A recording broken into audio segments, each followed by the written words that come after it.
Imagine you are flying an Airbus A320.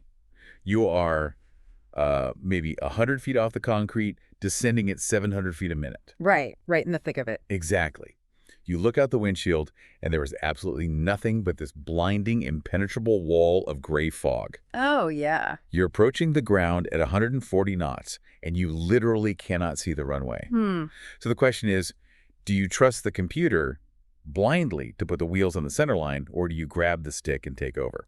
I mean, it is the ultimate test of a pilot's trust in automation, right? Yeah. But trust just isn't enough in that scenario. I mean, as instructors, working as type rating instructors and examiners on the Airbus fleet, we see crews face this in the simulator all the time. Constantly. Right, and rote memorization of the manuals, it will not save you when that wall of fog hits. You need a structural understanding of what the aircraft's internal logic is doing in those final critical seconds. Okay, let's unpack this. Welcome to our deep dive into the source material. We're pulling from a massive stack of Airbus flight crew operating manuals, the FJOCOM, Yeah. along with, training data and accident reports. Heavy reading. Oh, very heavy. We're specifically looking at low visibility operations, or LVO and Cat 2 and Cat 3 auto landings. Right. Our mission here is to map out exactly what is happening in the aircraft's brain, why Airbus engineered the logic this way, and how you apply that to actually survive the approach. Well, the very first thing we have to establish is that an auto land in zero visibility, it's not just a localized event, it's an entire ecosystem. Yeah, that's a good word for it. A pilot can't just look at a foggy window, decide the weather is garbage, and push the approach button to let the plane land itself.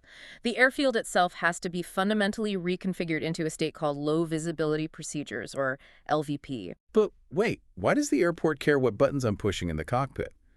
I mean, if my plane has the computer power to fly down the radio beams of the instrument landing system, the ILS, why can't I just use it anytime I want? Because those radio beams, the localizer providing lateral guidance and the glide slope for vertical guidance, they're incredibly fragile. Right. When an airport drops below 550 meters of runway visual range, the tower has to initiate LVP.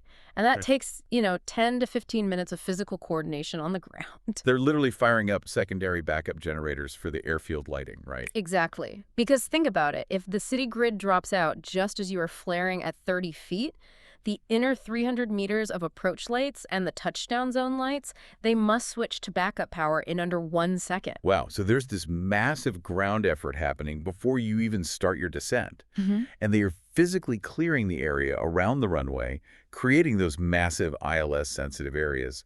They absolutely have to. Those localizer and glide slope antennas emit highly sensitive radio waves. If a large metal object, like, say, a Boeing 777 taxiing to the gate. Or even just a heavy snowplow or something. Yeah, exactly. If it gets too close to the transmission antenna, the physical mass of that vehicle actually deflects and bends the guidance signal in space. Which means your A320, which is slavishly following that invisible beam, would suddenly bank aggressively at 50 feet off the ground because it thinks the runway just moved to the left. Precisely. And to prevent that, air traffic control enforces these massive protective zones. Aircraft on the ground are held at CA2 or CA3 holding points. Which are painted way further back from the runway edge than a standard clear weather holding point. Right. And up in the air, ATC is stretching out the distance between arriving aircraft to maybe 8 or 10 miles. They are guaranteeing the plane ahead of you has completely cleared that sensitive area before your autoflight system starts relying on the beam for the final flare. Okay, so the physical airport is locked down. The beam is clean. Now we transition to the aircraft's internal logic. To even attempt this, the A320 requires a dual autopilot architecture. Yes. You press the approach button, and you engage autopilot 1 and autopilot 2 simultaneously. You now have duplicate internal computers constantly cross-examining each other's math. Which is brilliant engineering. It is, Yeah. But the manuals draw this massive line in the sand between a fail-passive system and a fail-operational system. And that distinction dictates whether you are legally allowed to land or forced to divert. Let's look at fail passive first. Okay. This is enunciated as Cat 3 single on the scoreboard at the top of your primary flight display, the flight mode enunciator, or FMA.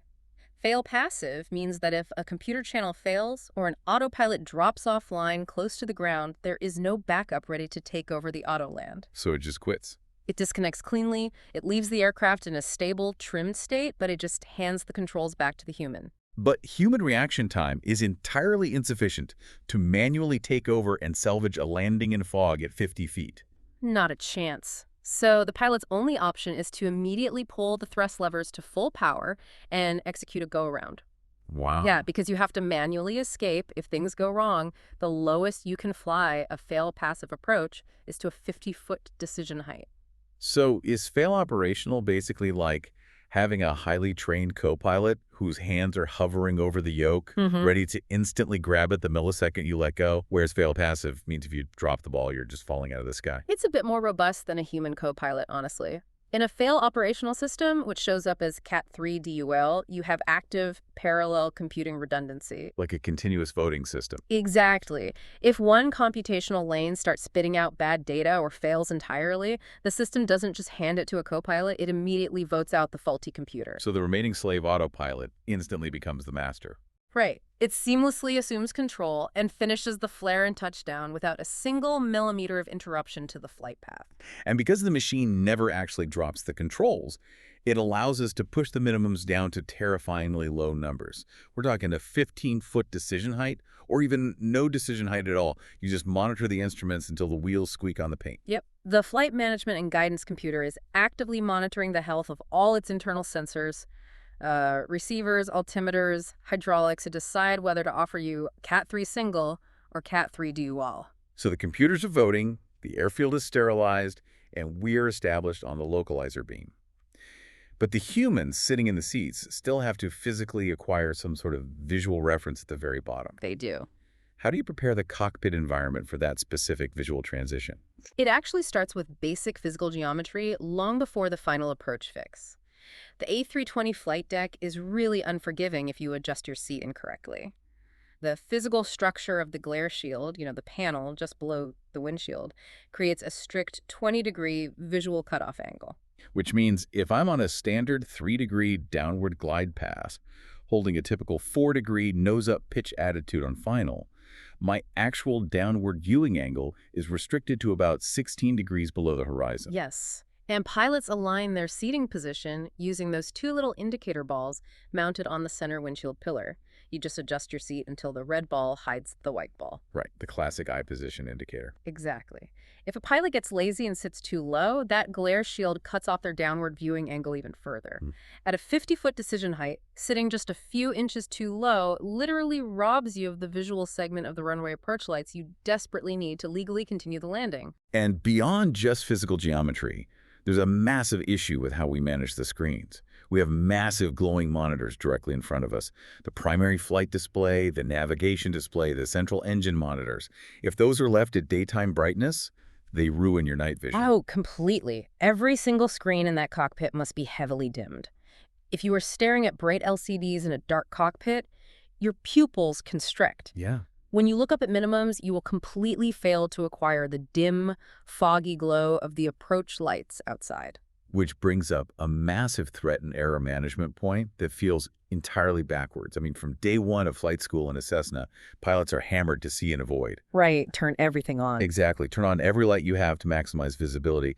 But in a Cat 3 night approach in dense fog, we intentionally leave the landing lights off. Every instinct screams at you to turn the lights on so you can see the ground. But following that instinct in fog will blind you. It is a critical trap. If you flip on those high-intensity landing lights in thick fog, the light violently refracts off the billions of suspended water droplets right outside your windshield. So it creates a solid, blinding white wall of backscattered light. Like driving a car through a blizzard with your high beams on, but at 150 miles an hour. Yeah, that is terrifying. It physically obliterates your ability to see anything past the nose of the aircraft. Your paramount priority at decision height is spotting the red approach crossbars without any visual interference.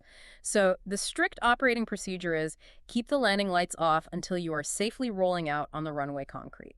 Okay, so the lights are off, the screens are dim, and we're riding the beam down.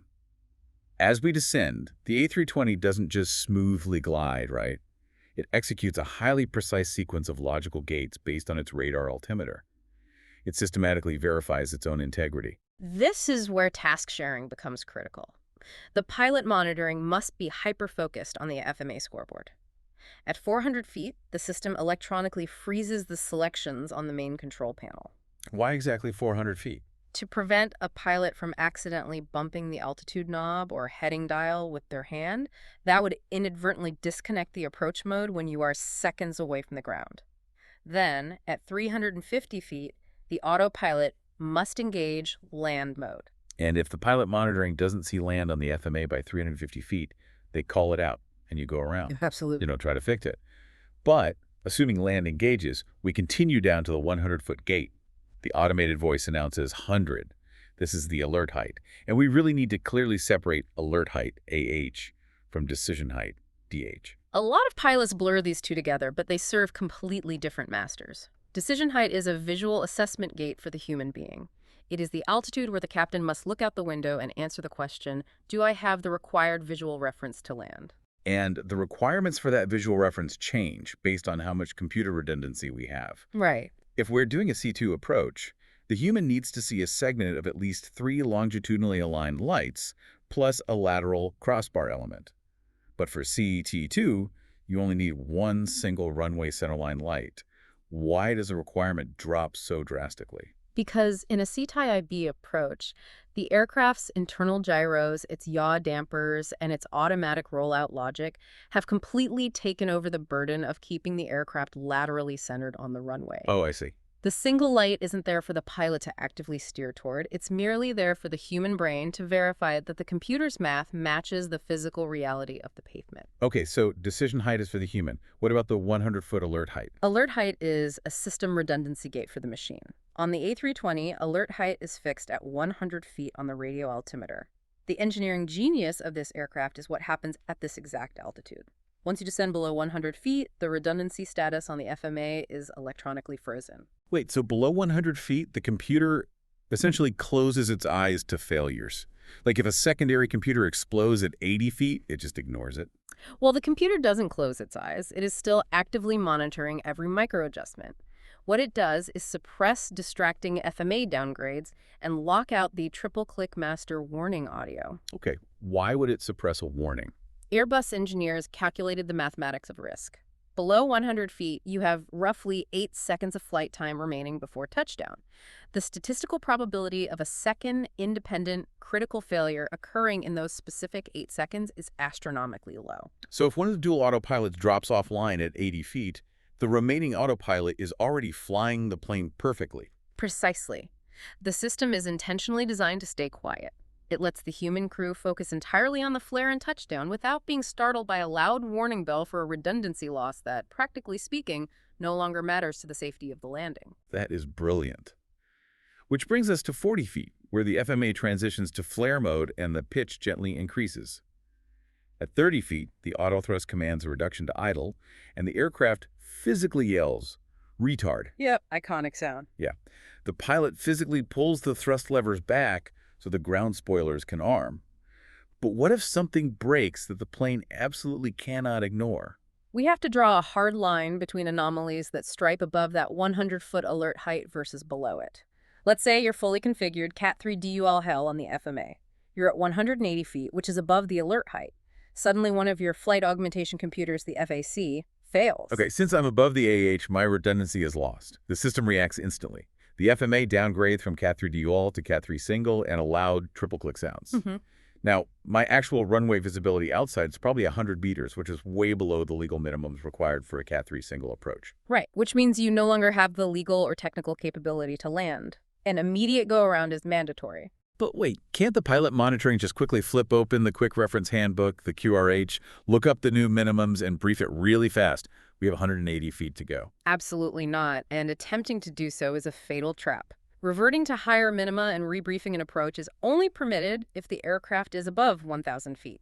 At 180 feet, you have zero time. This was famously highlighted in a serious incident investigated by the ATSB in Sydney. Right. What exactly happened there? The crew experienced a system downgraded late in the approach. Instead of instantly executing a go-around, the pilot monitoring went heads down into the manuals trying to verify if they could still legally land. At low altitude. Yeah. By burying his head in the QRH, he completely abandoned his primary duty, which is monitoring the aircraft's flight path. The aircraft deviated, situational awareness collapsed, and they botched the approach. It's a textbook example of why all abnormal scenario planning must be locked in above 1,000 feet. Below that, any loss of required redundancy is an automatic 2GA thrust reaction. That makes total sense. But if that exact same FAC failure happens at 70 feet, well below the alert height, the FMA stays frozen, no triple click. The computer suppresses it, the remaining autopilot handles the flare, and you land safely. Exactly. But there is one specific emergency attention getter that overrides everything, even below 100 feet.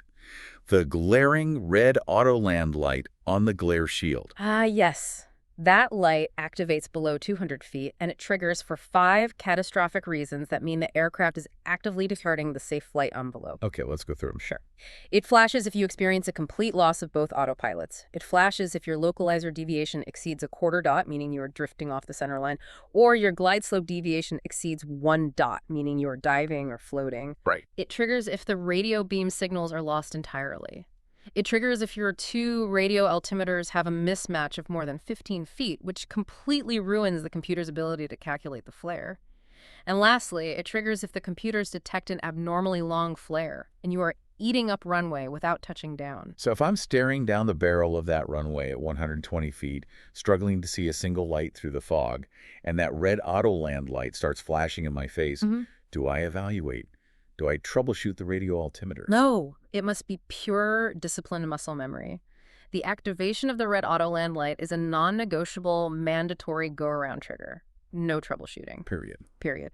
The only tiny caveat is if you are on a Cat 2 approach, you're already below 80 feet, and you have brilliant visual reference of the runway, the captain can decide to manually land it. But in Cat 3's, your visibility fog, you push the levers to togi immediately. You push those levers to take off go-around to escape. The computer did its job, it warned you, and you followed the red light. But now you are fighting raw physics.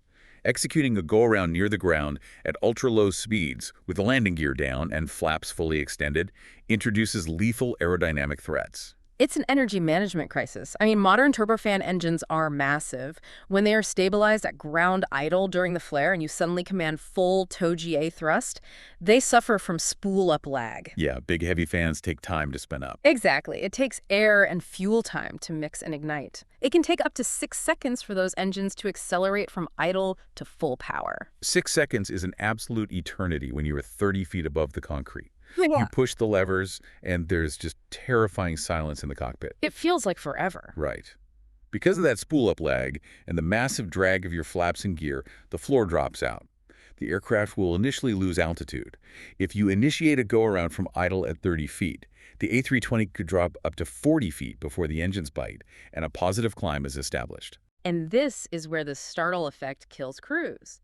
The low-energy go-around risk is that the pilot panics as the ground rushes up and aggressively yanks back on the side stick before the engine thrust arrives. And if you pull back without thrust, your angle of attack spikes instantly. The aircraft's alpha floor protection system will trigger to prevent a stall, but you are out of airspeed and you have absolutely no altitude to trade. Which is why threat and air management training on this specific maneuver is so explicit. The operational rule is maintain the landing pitch attitude. Do not pull back. Accept the aerodynamic reality that you are going to sink. Just ride it out. Yeah. In fact, if you go around below the minimum approach breakoff height, the landing gear will likely physically contact the runway.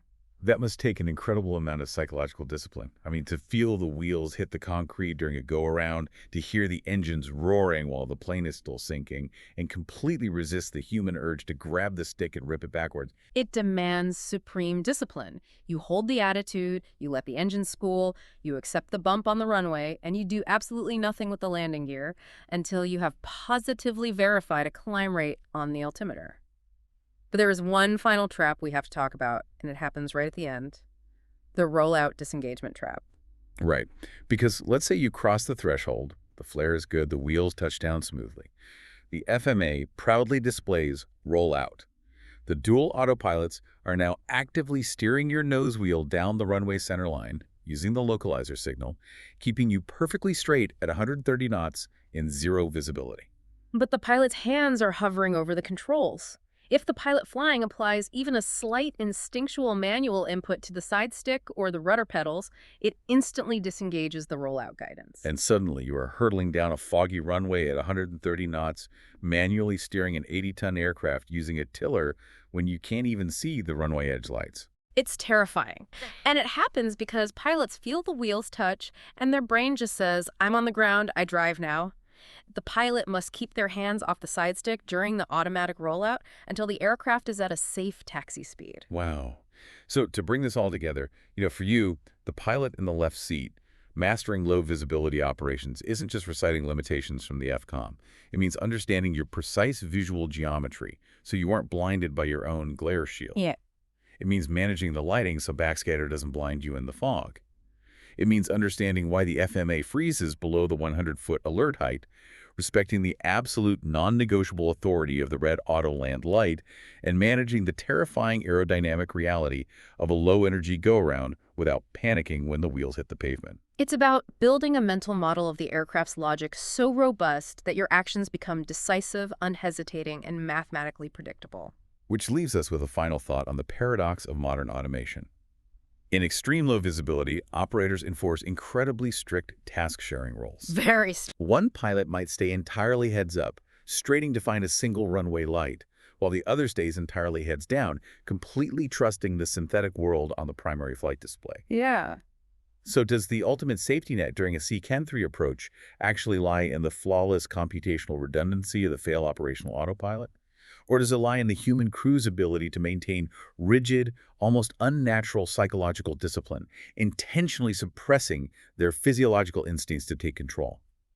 Consider how modern automation doesn't replace the need for airmanship. It actually demands a much more disciplined psychological form of it. That is an excellent point to reflect on before your next simulator check.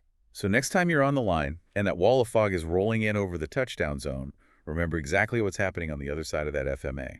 Thanks for joining us on this deep dive into Airbus Auto Flight logic. We'll see you next time.